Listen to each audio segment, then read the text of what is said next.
സ്ഥാനമേൽക്കുന്ന vice admiral AR കാർവേയും സ്ഥാനമൊഴിയുന്ന Girish ലുത്രയും സേനാ ആസ്ഥാനത്തെ യുദ്ധസ്മാരകത്തിൽ പുഷ്പചക്രം അർപ്പിച്ചു.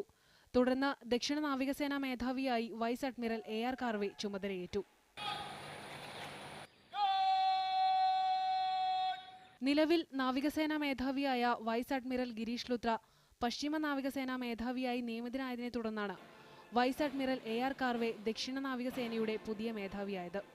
ഡൽഹിയിലെ നാവികസേനാ ആസ്ഥാനത്തെ ചീഫ് ഓഫ് പേഴ്സണൽ ആയിരുന്ന കാർവേ നേരത്തെ ഇന്ത്യയുടെ വിമാനവാഹിനി കപ്പലായ INS വിരാടിന്റെയും മിസൈൽ നശീകരണി INS റൺവിജയുടെയും കമാൻഡിംഗ് ഇൻ ചീഫായും പ്രവർത്തിച്ചിട്ടുണ്ട്.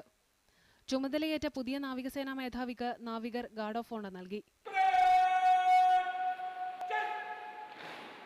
സ്ഥാനമൊഴിഞ്ഞ വൈസ് അഡ്മിറൽ ഗിരീഷ് ലുത്രയ്ക്ക് നാവികസേനാ ആസ്ഥാനത്ത് യാത്രയയപ്പ് നൽകി.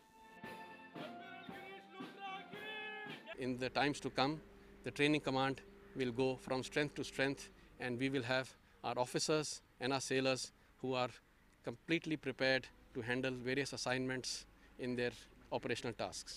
നാളെയാണ് ഗിരീഷ് ലുത്ര മുംബൈ ആസ്ഥാനമായുള്ള പശ്ചിമ നാവികസേനാ മേധാവിയായി ചുമതലയേൽക്കുക. മീഡിയ 1 കൊച്ചി.